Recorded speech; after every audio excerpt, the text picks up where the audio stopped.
Bonjour Philippe, bonjour à Bon. vous tous qui nous rejoignez tranquillement. Vous étiez nombreux à vous être inscrits pour cette interview avec Philippe que je suis ravie d'accueillir sur la page Envolez-moi. On avait déjà fait une interview ensemble, je ne sais plus en Ouais, quelle ça année c'était. fait bien un an et demi, ouais, au Oh moins. ouais, je Ouais. pense, ouais. C'était peut-être en 2019 ou quelque chose comme ça. Mais en tout cas, je suis ravie d'accueillir Philippe pour cette thématique qui, je le sais, est une thématique qui vous concerne tous. En tout cas, si vous êtes aujourd'hui concerné par le burn-out, avec cette fameuse question du lâcher prise. Alors, Mhm. le lâcher prise, c'est un vrai programme, hein, comme on va en parler. Et je sais que ça peut être d'ailleurs souvent agaçant quand on nous dit mais faut lâcher prise, faut lâcher prise, faut lâcher prise, et qu'on ne sait pas comment il faudrait faire et comment on peut y arriver. Donc c'est pour ça que Philippe va nous en parler un petit peu et ça va être intéressant d'avoir son avis là-dessus. Comment est-ce que toi tu pourrais le définir et comment on peut mettre des mots dessus? Qu'est-ce que ça veut dire lâcher prise? Qu'est-ce que c'est le lâcher prise? J'aime beaucoup cette idée d'inverser les deux, tu vois, et de transformer lâcher prise en prise lâchée. J'aime bien cette inversion parce que c'est vraiment ça, c'est le lâcher prise, c'est quand tu arrêtes de prendre, en fait. Hmm. Et pour moi, le lâcher prise, c'est arrêter d'essayer de contrôler la vie, arrêter d'essayer de contrôler des choses sur lesquelles j'ai pas de contrôle. Et donc, quand il y a une prise qui se fait, c'est inconscient, bien sûr, hein. C'est pour ça qu'on ne peut pas délibérément lâcher comme ça quand on veut. Hmm. Ça serait quand même très simple. Mais quand on se rend compte qu'on accroche quelque chose et qu'on a une prise sur quelque chose et donc un contrôle sur quelque chose, bah, le lâcher prise, bah, c'est d'arrêter de contrôler ça, en fait. Hmm. Et avec cette idée tellement compliquée à accepter pour le mental, qui est que quand je laisse la vie s'exprimer librement, c'est ça le vrai bonheur, en fait. C'est quand je suis simplement en train de vivre la vie que je suis en train de vivre. Ouais. Et nous, on a appris depuis la plus tendre enfance que pour être heureux, il faut d'abord que je change complètement ce que je vis, ce qui se passe à l'extérieur et aussi ce qui se passe à l'intérieur. Il faut changer qui je suis, il faut changer comment je me sens, il faut rejeter ce que je n'aime pas en moi, il faut rejeter les émotions négatives que je n'ai pas envie de sentir. Et on vit en permanence dans cette tentative de contrôle de ce que j'appelle parfois la balance, tu vois. C'est comme si on avait une balance sur laquelle il y a des choses agréables et des choses désagréables. Et c'est comme si on était persuadé que pour être heureux, il faut que la balance penche du bon côté, du côté agréable. Mm. Et du coup, on essaie en permanence de mettre des choses dans la balance du côté agréable et d'enlever des choses de cette balance du côté désagréable. Et vraiment, quand on regarde les enseignements originaux de la méditation, donc je ne parle pas juste de se sentir bien, hein, mais vraiment quand on prend les enseignements originaux de la méditation, ben, il y a une évidence qui apparaît, c'est que la souffrance, elle ne vient pas de ce que je suis en train de vivre, elle vient du rejet que j'ai par rapport à certaines choses et de l'envie de garder certaines choses. Tu vois, c'est attraper les choses que je veux conserver et essayer de jeter les choses que j'ai pas envie d'avoir dans ma vie. Et Mm. c'est ce refus de la vie, en fait, qui crée de la souffrance. Donc, on est encore dans le contrôle, dans la recherche de maîtriser en fait les choses Ouais, qui vont nous rendre heureux, ouais, qui nous rendent malheureux, alors que c'est une histoire d'accepter ce qui est, ouais, d'apprécier ce qui est. ouais. C'est un peu ça. Et, et ce que moi j'aime à démonter comme ça quand j'accompagne les gens, c'est ce changement de perspective qui fait que tu commences à voir la réalité, ce que j'appelle voir la réalité, c'est-à-dire à voir le vrai fonctionnement qui est caché derrière. Et par exemple, de voir que, ben, en fait, on m'annonce que je perds mon travail et je refuse ça parce que c'est pas juste et c'est pas normal, etc., etc. Ce refus crée de la souffrance et j'interprète cette souffrance comme venant du fait que j'ai perdu mon travail. Mm. Et alors, du coup, bah, comme je souffre parce que j'ai perdu mon travail, bah, j'essaie de résoudre mon problème en retrouvant du travail. Ouais. Et donc, j'ai pas dit qu'il fallait pas rechercher du travail, hein, mais le vrai problème, c'est que je refuse ce qui se passe, en fait. Et on le voit chez certaines personnes. Évidemment, ces personnes-là ne viennent ni chez toi, ni chez moi, mais il y a des personnes qui disent, j'ai perdu mon travail. OK, ben, je vais chercher un autre alors. Ouais. Et tu vois que ces gens-là ne souffrent pas. Donc tu vois que la croyance de je souffre parce on m'a licencié, elle ne vient pas du licenciement puisqu'il y a au moins une autre personne dans ce monde qui a été licenciée comme toi et qui ne souffre pas comme toi. Ouais. Donc, c'est la façon dont tu perçois les choses qui… Ce n'est pas la réalité le problème, jamais. C'est toujours comment je perçois la réalité.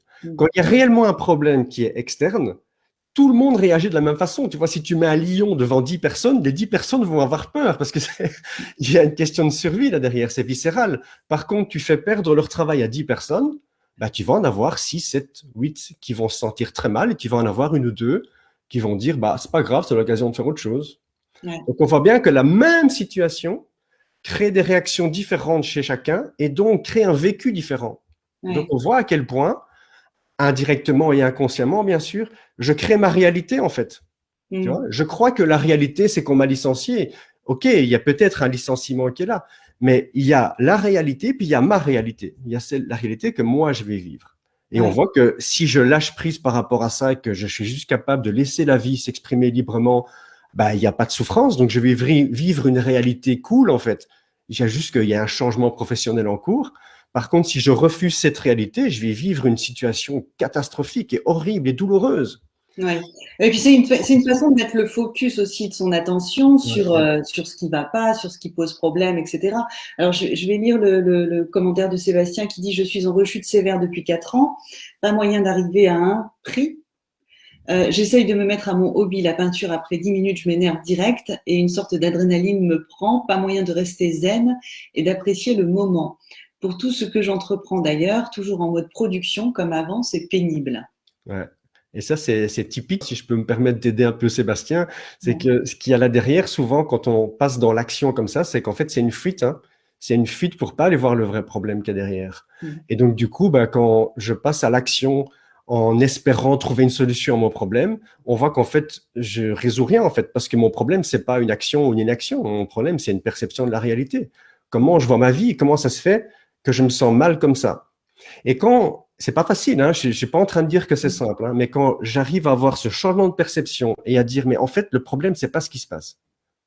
Le problème, c'est pas ce qui se passe. C'est une invitation à mettre sa caméra ailleurs, comme tu dis, son focus ailleurs, et à dire, OK, bah, tiens, bah, c'est drôle. Imaginons, je suis pas en train de faire une affirmation, mais juste se poser la question. Imaginons que vraiment, le problème, ce n'est pas ce qui se passe. Alors, où est le problème alors?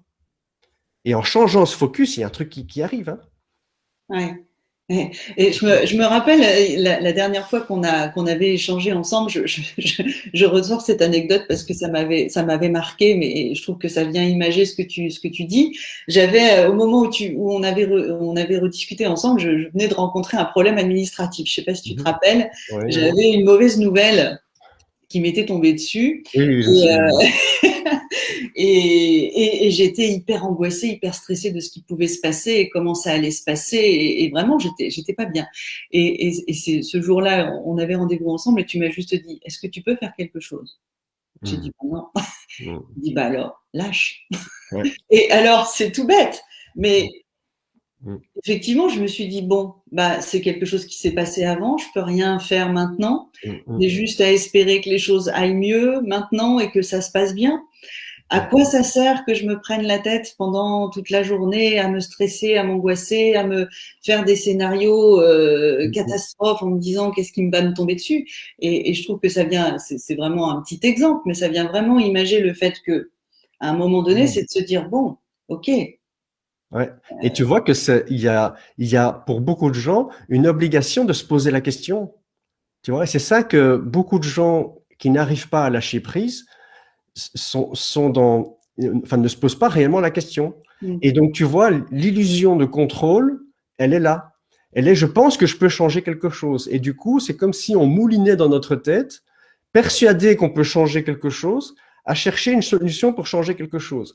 Et dans l'exemple que tu donnes, hein, c'est juste un exemple, mais pour sortir de cette moulinette, bah, une des solutions, c'est déjà ça, c'est ce que tu fais, c'est dire, OK, je suis persuadé que je peux changer quelque chose, mais OK, bah, qu'est-ce que je peux changer en fait? Oui, voilà, c'est la bonne question. Forcément, tu fais, et là, un lâcher prise se fait automatiquement, tu vois. Ouais, c'est qu'est-ce que je peux faire là maintenant? Tant que je suis persuadé que je peux faire quelque chose, comment veux-tu que je lâche prise? C'est impossible. Impossible. Alors, du coup, Bénédicte nous dit, attends, c'est où? Comment faire pour lâcher prise? Comment on peut, enfin, on comprend que du coup, il faut se reposer la question vis-à-vis de soi. Il faut porter l'attention sur la façon dont on lit, dont on interprète les choses, dont on voit les choses, pour que justement réussir à prendre un petit peu de distance. C'est ça? Enfin, Ça, c'est oui. Et donc, moi, ce que je transmets, c'est vraiment, il y a un lâcher prise on peut travailler le lâcher prise à 3 niveaux. Au niveau mental, c'est ouais. ce qu'on fait ici, c'est au niveau des croyances, au niveau de ce qui se passe dans le mental, en fait. Et c'est démonter ces mécanismes qui vont bloquer ce lâcher prise. Mais on peut aussi avoir des blocages au niveau émotionnel ou carrément au niveau physique. Donc, ça dépend un peu à quel étage on se trouve, hein. Mm. Mais de toute façon, euh, quelle que soit la situation qui est vécue et même quelle que soit la personne, il y a des points qui pour moi sont obligatoires si tu veux qu'un lâcher-prise se fasse. C'est déjà de comprendre l'intérêt de lâcher prise. Ouais. Parce que tu vois, par rapport à ce qu'on a dit tout à l'heure, si je suis absolument persuadé que je peux contrôler ma vie et que en contrôlant ma vie, un jour, je vais arriver à être heureux, Mm. comment veux-tu que je lâche prise? C'est impossible. Ouais. Jamais je vais lâcher prise. Forcément. Donc, une première étape, c'est cette prise de conscience profonde. En fait, ma solution dans la vie, ce sera jamais le contrôle. J'y arriverai pas comme ça. Mm. Et c'est pour ça que le burn-out, c'est un cadeau dans la vie. Parce que tant que les gens, leur contrôle, leur supposé contrôle fonctionne, jamais ils changeront. Ouais. Tu vois, si je contrôle mon business, si je contrôle mes clients, si je contrôle mes amis, si je contrôle ma maison, et que du coup, ma maison tourne bien, mes enfants font ce que je leur dis de faire, au travail, j'arrive à mes objectifs et du coup, je gagne bien ma vie, j'ai une illusion de contrôle, Mm. j'ai l'impression que je contrôle ma vie et jamais je change. Jamais. Jamais. Je parlais vendredi, je faisais un live sur les 6 erreurs à éviter après un burn-out, et notamment dans l'une d'entre elles, je disais, beaucoup font cette erreur-là, de quand je vais pas bien, effectivement, d'un seul coup, je perds le contrôle, puisque du coup, je suis en burn-out, donc c'est le cataclysme, je ne sais plus ce qui se passe, je ne me reconnais plus, je perds toutes les choses sur lesquelles j'avais la main. Et souvent, je vois des gens qui, du coup, s'organisent tout un petit programme aux petits oignons pour aller mieux. Je vais faire du yoga, je vais faire de la sophro, faire de la méditation, je vais aller marcher 3 fois par semaine parce que ça fait du bien, etc. Et je disais, ça, c'est absolument pas ce qu'il faut faire. Il faut justement réussir à apprendre à s'écouter. De quoi j'ai envie là maintenant?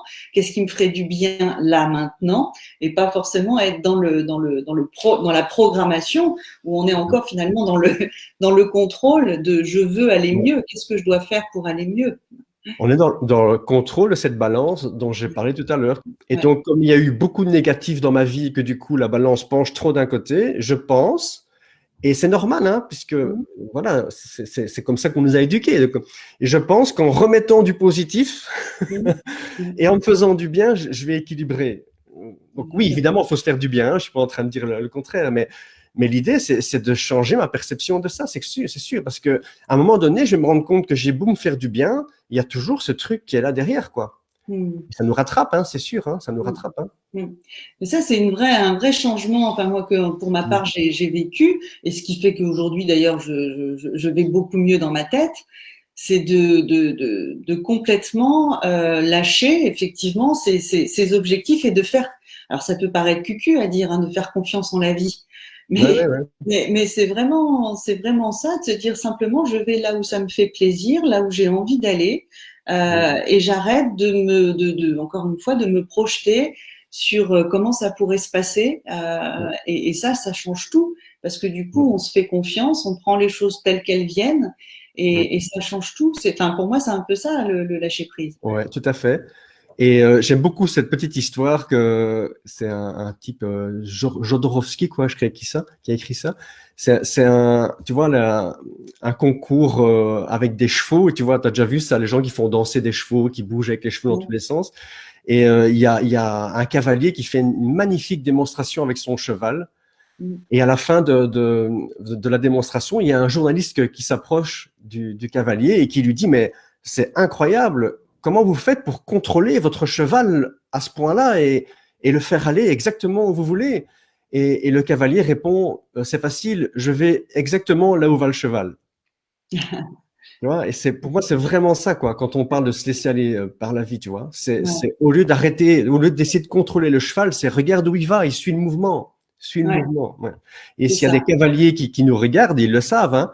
Le cheval, c'est en même temps suivre le cheval et en même temps le guider. Mais si je tire sur le cheval et que je le force, il se cabre et ça bloque tout, quoi. C'est Ouais, ça sûr, hein. bloque. Et Sophie dit accepter de se laisser porter par la vie, elle finit par nous le rendre. Ouais. Mais c'est vraiment ça, c'est effectivement une mécanique qu'il faut comprendre que à Mm. partir du moment où on va là où c'est juste pour nous, là où on sent que ça nous fait du bien, là où, comme tu l'as fait toi dans ta reconversion, quelque part, tu t'es mis à faire des choses qui te faisaient plaisir, qui te faisaient du bien. Et de fil en aiguille, tu as créé ton activité et aujourd'hui tu vis de ton activité. Enfin, Ouais. donc Ouais, là, c'est effectivement. bien ce système que la vie nous renvoie du positif quand on est en train de se faire du bien Ouais, aussi. c'est clair.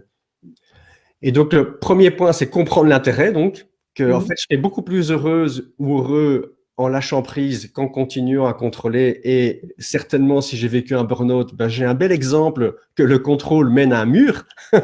systématiquement. Et tous les gens que j'ai rencontrés et qui sourient, qui sont heureux, ils ne me disent pas, ça y est, j'ai le contrôle. Jamais. Ils me disent Mhm. toujours, je me laisse porter, quoi. Je me Ouais. laisse porter.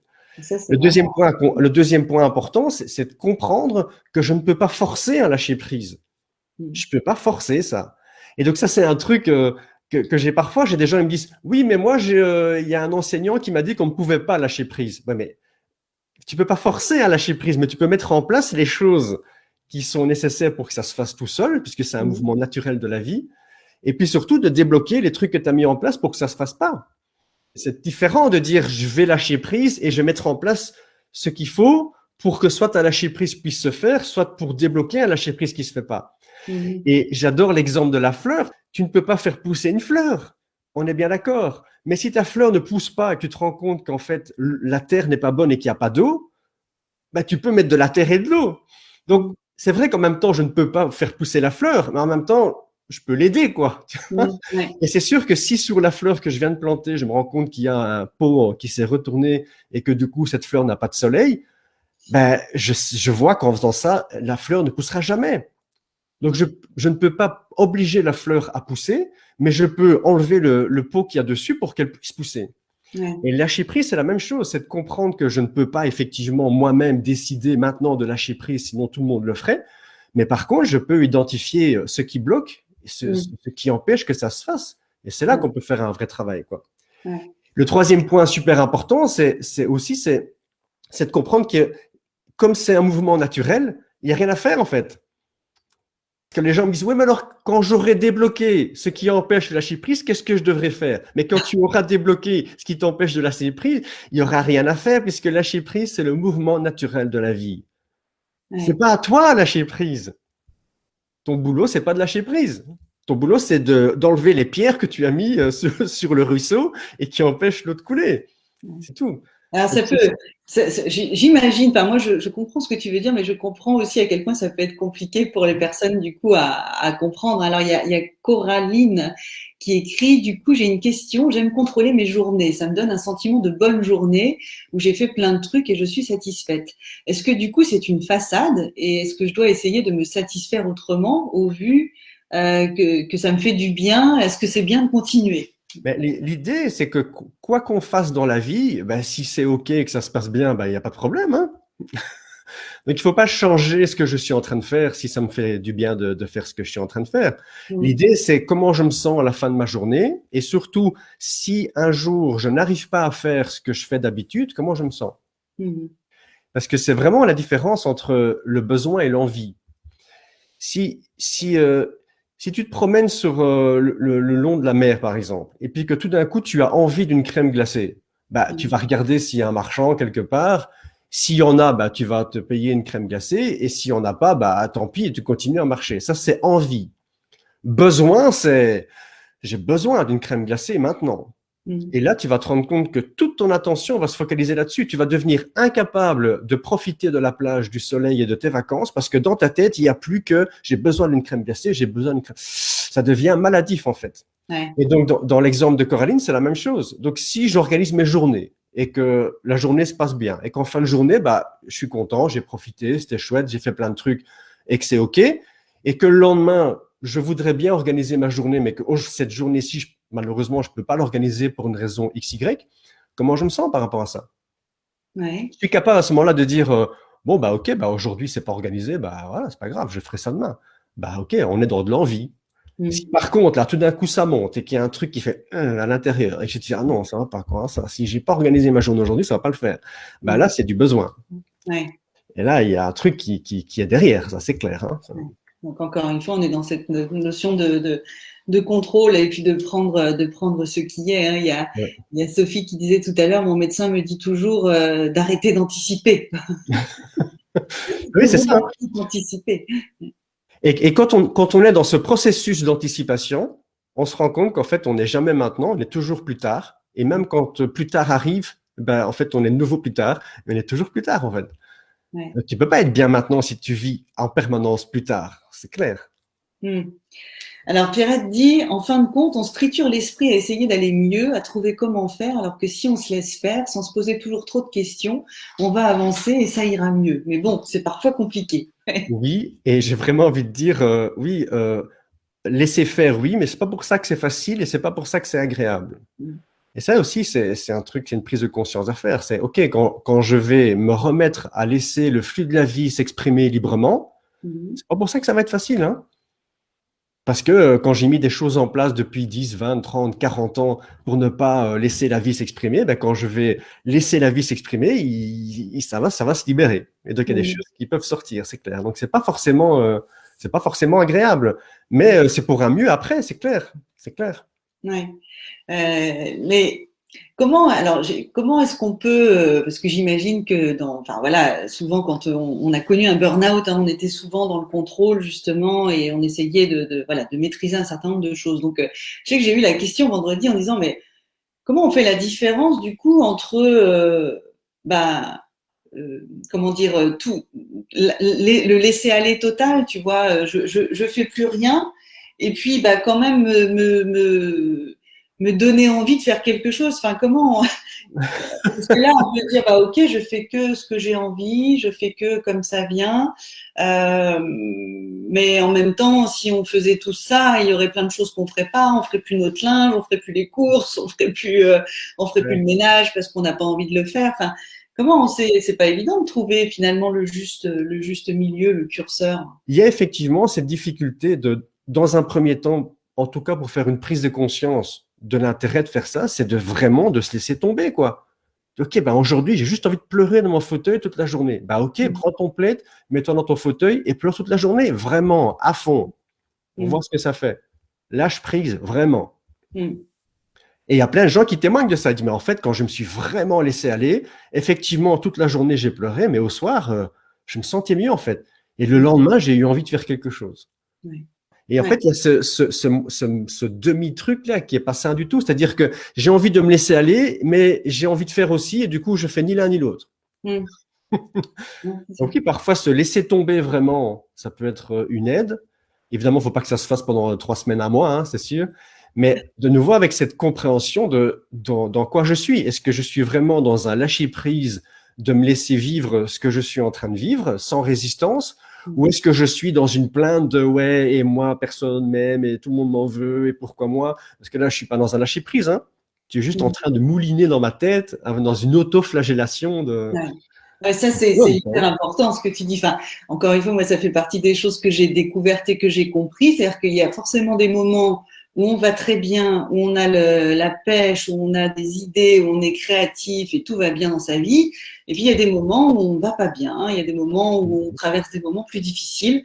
Et que moi, j'ai vraiment appris à les écouter, à les laisser, à me dire, bon, ok, j'accueille ça, je me laisse aller vraiment dans ce qui va pas aujourd'hui, et je sais que ça va remonter. Et voilà, faut pas essayer de contrôler encore une fois et de maîtriser, de dire non, bon là, ok, je vais pas bien, mais il faut que je me reprenne, il faut que j'y aille, il faut que je me force à faire le truc que j'avais dit que je ferais, parce que ça marche pas. Alors que si on laisse les choses aller, encore une fois, comme on les sent, ça se passe plutôt bien. Alors, je voulais lire un commentaire de Sophie qui dit ce changement d'approche, apprendre à répondre à ceux qui ont encore ce besoin de contrôle et qui cherchent parfois à nous l'imposer, tout un travail. Pour ma part, je me dis maintenant, s'il me met la pression et qu'il me demande de tout analyser, c'est qu'il est dans une volonté de contrôle. Ok, j'ai compris. Comment j'y réponds pour ne pas me laisser embarquer? Et donc, vraiment, le message, c'est le problème, il est jamais dehors. C'est dur, je sais vraiment, je le dis vraiment à tout le monde avec tout mon cœur parce que j'ai mis des années à capter ça, c'est pas facile. Le problème, il est jamais dehors. Donc, si quelqu'un essaye de vous contrôler, que vous vous laissez faire, le problème, c'est pas qu'on essaye de vous contrôler, le problème, c'est que vous vous laissez faire. Et du coup, ça crée une culpabilité interne énorme. Je ne suis pas moi-même, je me suis trahi moi-même parce que face à cette personne, je n'arrive pas à être qui je suis et à assumer qui je suis. C'est ça qu'il faut travailler. Parce que même si j'arrive à changer cette personne et à éviter qu'elle me contrôle, vous savez très bien que dans 1 an, dans 5 ans ou dans 10 ans, vous allez tomber sur quelqu'un d'autre qui va vous contrôler. Parce que le vrai travail à faire, il est à l'intérieur. Il est comment ça se fait que face à certaines personnes, je n'arrive pas à être moi-même et que je me trahis moi-même. Et c'est cette trahison qu'on a en fait envers soi qui crée cette culpabilité, cette souffrance à l'intérieur, qui est identifiée immédiatement par le mental comme c'est à cause de cette personne. Si je me sens mal, c'est parce que cette personne essaie de me contrôler. Non, si tu te sens mal, c'est parce que face à quelqu'un qui essaie de te contrôler, tu n'arrives pas à rester toi-même et à te positionner. Et c'est pas facile à entendre comme message, mais au moins, on pointe dans la bonne direction, quoi. Ouais, c'est qu'est-ce que je peux faire moi pour essayer d'accepter finalement cet inconfort ou à modifier la vision que j'ai de moi pour pouvoir l'accepter. Exactement. Et c'est pour ça que j'ai créé cette formation, l'art du lâcher-prise. C'est parce que quand j'ai pris conscience, depuis 15 ans que je donne des formations, quand j'ai pris conscience qu'en fait, les gens, ils me disaient « Ah, mais en fait, je me rends compte que je n'arrive pas à accepter telle chose, ou je n'arrive pas à retourner cette croyance-là, ou je n'arrive pas à faire ça avec ça. » Ben, j'ai commencé à mettre en place des outils de « Ok, bah, t'arrives pas à accepter telle chose, ben voilà, il y a des outils qui existent pour t'aider à accepter ça. Et quand il y aura cette acceptation qui aura sauté, tu vas voir ton lâcher-prise se fera tout seul. Tu n'arrives pas à faire telle chose, il y a moyen de transformer ça pour que ce lâcher-prise se fasse tout seul. Et à partir du moment où je suis capable d'être dans ce flux de la vie et de nouveau de me laisser porter par ce qui vient, là, je me respecte à fond. Et quand on est dans ce respect de soi, on reconnecte à une énergie à l'intérieur dont on s'est coupé en fait. Tu vois, mais on croit qu'on a perdu son énergie intérieure parce qu'on s'est fait agresser par quelqu'un dehors. Non, tu as perdu ton énergie intérieure parce que tu t'es coupé de tes ressources. Parce que ta vraie ressource, par exemple, face à un patron toxique, ça aurait été simplement de dire « Désolé, mais moi, je ne travaille pas dans un univers comme ça. Et je refuse de travailler comme ça. Moi, voilà, donc virez-moi parce que moi, je ne travaille pas comme ça. » Tu vois, si je suis dans un mouvement naturel, ce que j'appelle un mouvement naturel, c'est comme ça que j'aurais réagi. Mais avec ce mouvement naturel, il y a ce que j'appelle des couches mentales qui se rajoutent. Qui va payer mon loyer? Est-ce que je vais retrouver du travail? Qu'est-ce qui va se passer après? Et c'est ça qui fait que je ne me respecte pas, en fait. Qu'est-ce qu'on va penser de moi Qu'est-ce qu'on va penser de moi? Je vais me retrouver au chômage, tu vois, l'étiquette du chômage. Oh là là, l'horreur, l'horreur. Qui serais-je quand je serai au chômage? Je ne suis plus personne. Oh, Ben si, tu es quelqu'un qui est en train de traverser une période difficile de changement et la seule différence entre toi qui est au chômage et qui souffre et la personne à côté de toi, l'ancien collègue qui travaille et qui souffre, c'est que toi, tu es enfin dans une période de transformation et lui pas. Mais il est peut-être encore dans un état pire que le tien parce que tous les matins, il se lève en pleurant et en se disant « Merde, je dois aller travailler ». Ok, alors tu vois le changement de perception que ça fait, quoi. Mais c'est tout à fait ça. Enfin, voilà, moi je dis souvent la colère qu'on peut éprouver quand on est en burn-out vis-à-vis de son employeur.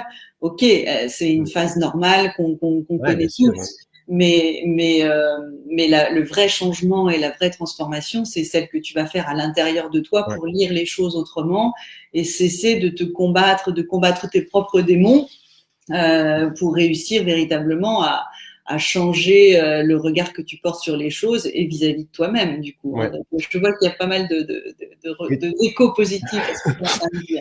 Et tu vois le lien que je fais avec ce que j'ai dit tout à l'heure, hein, si tu comprends que ta souffrance, elle vient de cette tentative de contrôle, bah, tu te rends compte que le bonheur que tu cherches, il va passer par le fait de lâcher le contrôle. Et donc, c'est un cadeau, en fait. La vie te montre que non, tu ne contrôles pas. est-ce que tu vas être capable de voir ça? Ou bien est-ce que tu vas essayer de trouver une autre manière de contrôler, un autre travail pour refaire exactement ce que tu faisais avant et retomber dans le même piège? Ça. Et c'est là où on commence aussi à apprécier toutes les petites choses de la vie Bien sûr, qui sont peut-être insignifiantes, mais qui font toute la différence et qui nous rendent heureux, bien sûr. véritablement. Ouais, bien sûr. Hein. C'est tout le travail sur la lecture intérieure. Alors, je vois Isabelle qui dit, il m'aura fallu 3 nouveaux boulots et 3 BO, enfin 3 burn-out pour comprendre qu'il était temps de lâcher. Et c'est en grande partie grâce à l'accompagnement de Catherine. Donc, merci beaucoup Isabelle. Mais c'est vrai qu'on se rejoint beaucoup sur ce que tu travailles dans le lâcher prise. Et moi, sur ce que je travaille avec les personnes que j'accompagne, sur effectivement comprendre qui je suis, comment je fonctionne, les blessures qui font que voilà, encore une fois, j'essaye d'être dans le contrôle, dans le perfectionnisme, dans la colère vis-à-vis de l'autre. C'est voilà, encore une fois, vraiment réapprendre à changer de regard sur soi pour changer de résultat et changer de réalité. Et à partir de ce moment-là, effectivement, tout change. C'est très intéressant aussi par rapport à la réflexion du lâcher prise, mais aussi de la reconversion après un burn-out. C'est-à-dire que tant qu'on est sur cet objectif absolument de il faut que je retravaille, il faut que je retrouve un emploi, il faut que je trouve le métier qui est fait pour moi, etc. On est un peu dans cette logique-là. Encore une fois, on est dans cette logique du contrôle, dans cette logique de la maîtrise. Et parfois, du coup, c'est ce qui va nous empêcher de trouver le bon regard, la bonne disposition pour pouvoir commencer à véritablement être capable de se poser les bonnes questions et prendre le bon chemin.